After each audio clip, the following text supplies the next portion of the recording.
Shalom, shalom. I'm going to start off this video by giving all praise, honor, and glory to Yahweh Bahashem, Yahweh Shai, Bahashem, Rakah HaKodash. Double honors to the apostles and the elder bishops, a great millstone that rule well, that teach well while learning truth, 100% according to the Bible. I also want to say shalom to the elect, the 144,000 men, prophet service, scattered abroad the four corners of the earth, and shalom to you, Akwaf, which are you sisters that are sincere, and your children, shalom. And then today's video is going to be based off of what just occurred. So as you brothers and sisters can see from the title, it's at a magnitude updated to 8.7 for an earthquake off of the Russian coast, right? And it says the western United States under tsunami watch, right?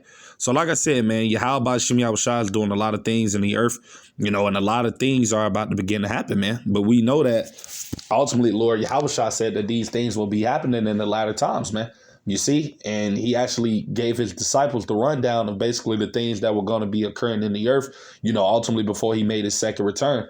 Right. So I'm going to get this scripture right here that I got, and I'm going to read down. This is St. Matthew chapter 24. I'm going to start at verse 3. And as he sat upon the Mount of Olives, the disciples came unto him privately, saying, "Tell us, when shall these things be? What shall be the sign of thy coming and of the end of the world?" Right. Because we're coming to the end of this world, this eon, this age. Right. That's being ran by the wicked, Esau, Edom, the so-called white man. So you see, that's why all of these things are ultimately happening here in this society, man, because we're getting ready to come to the end of this place, right? And it's fastly approaching, right? Verse 4, it says, "And Yahweh Shai answered and said unto them, Take heed that no man deceive you, for many shall come in my name, saying, I am the anointed, and shall deceive many. And ye shall hear wars and rumors of wars. See that ye be not troubled, for all these things must come to pass, but the end is not yet." Verse 7, this is the point. It said, "For nation shall rise against nation, and kingdom against kingdom, and there shall be famines and pestilences and earthquakes," right? "In diverse places," right? Verse 8, "All these are the beginning of sorrows." You see, so all of these things in which it is that are ultimately happening in the earth, you see, they're going to get worse, man. You see, Yahweh Ba'Shem Yahweh Shai is about to bring unimaginable amount of judgment to this earth, man. You see, like never before. It tells you in the scriptures just how bad it's going to get out here very soon, man. It tells you in Matthew 24 and 21, "For then shall be great tribulation, such as was not since the beginning of the world to this time, nor ever shall be, man. And except those days shall be shortened, and there shall no flesh be saved, but for the elect's sake, those days shall be shortened," man. So, hey, things are only going to get worse right here, man. You see? So this is 2nd Esdras chapter 14. And I'm going to start at verse 16. It said, "For yet greater evils," right? And that word evils in the Hebrew mean rayam, so bad times, right? "Than those which thou hast seen happen shall be done hereafter." So each day that goes by is going to be worse than the day before. That's the time of season that we're in, you see? Verse 17, "For look how much the world shall be wicked through age," right? "So much the more shall evils increase upon them that dwell therein." Talking about you people, man. So, hey, the Lord is about to bring all types of different judgments in these times, man. You see, and it's only going to get worse, So I'm going to actually get this precept right here that I got as well. This is Isaiah chapter 29, verse 6. It said, "Thou shalt be visited," right? Mean being judged, "of the Lord of hosts with thunder and with earthquakes, and great noise with storm and tempest, and the flame of devouring fire." So like I said before, the Lord is using these things ultimately to bring forth judgment, man. And we don't know. It possibly could be a tsunami that occur out of this, man, because it was an 8.7. I mean, that's a high scale earthquake on a Richter scale, man. You see, so things like that, it knocks down buildings and etc. Earthquakes of that magnitude can do a lot of damage, right? So like I said, the Lord is speaking, man. You see, and hey, it's only going to get worse. So I'm actually play this video. Fair use. A magnitude 8.7 earthquake off the east coast of Russia is leading to tsunami concerns here in the U.S.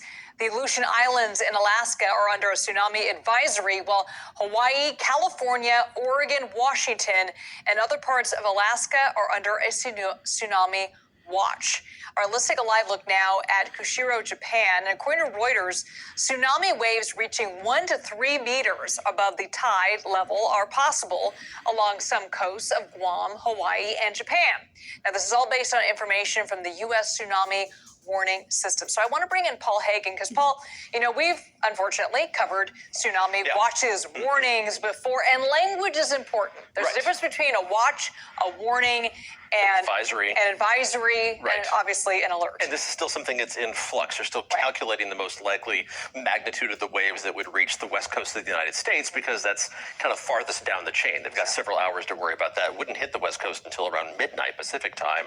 But before that, we have to worry about Alaska, we have to worry about Hawaii, we have to worry about the other locations in the Pacific. So let's take a look at the big picture perspective here. Look at North America first, just so you can get your geographic bearings. We're first going to zoom to the site of that earthquake off the coast of the Kamchatka Peninsula.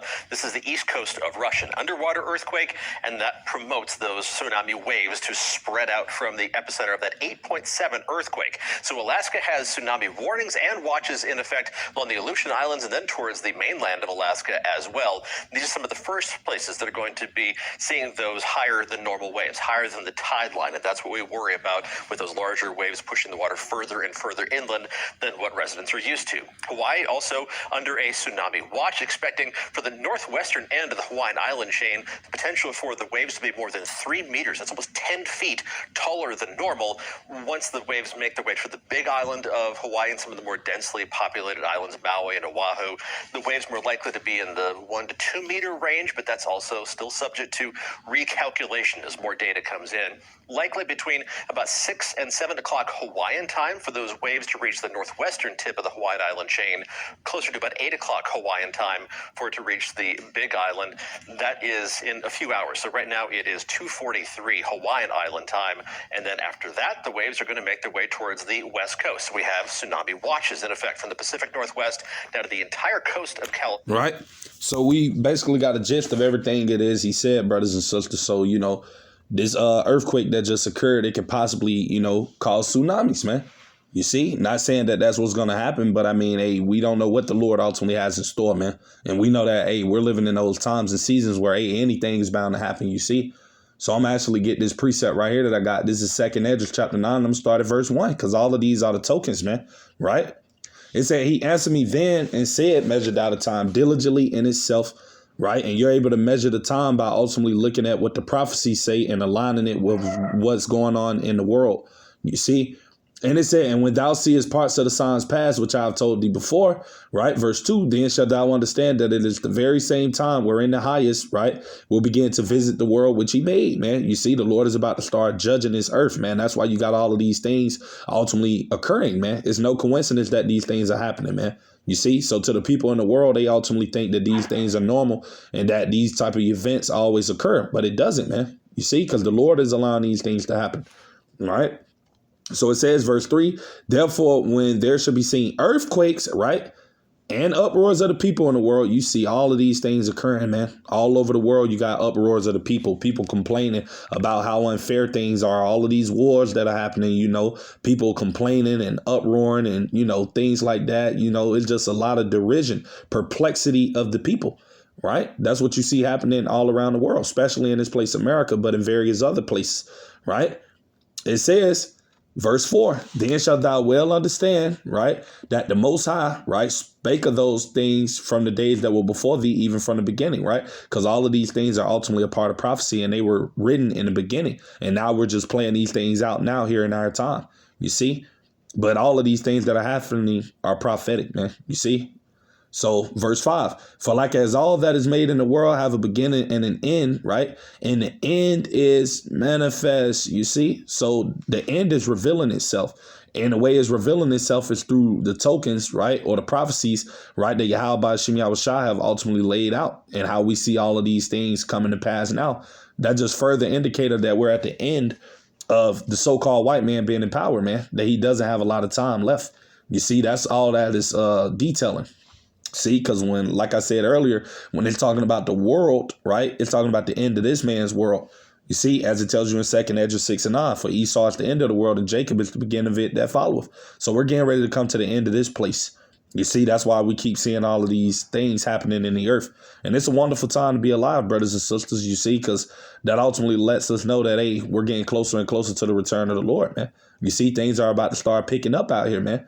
Right? That's the time that we're in, So, yeah, that's pretty much everything I had to say with today's video. Lord's willing, I pray it be edifying. Just a quick hit through the spirit. You know, things are happening, you see. So you want to always be circumspect and paying attention and watching, you know. And I'm actually get that precept before I end it. This is 1 Peter chapter 4, verse 7, right? It says, but the end of all things is at hand, you see. Be ye therefore sober and watch unto prayer. You got to constantly be in the spirit of watching.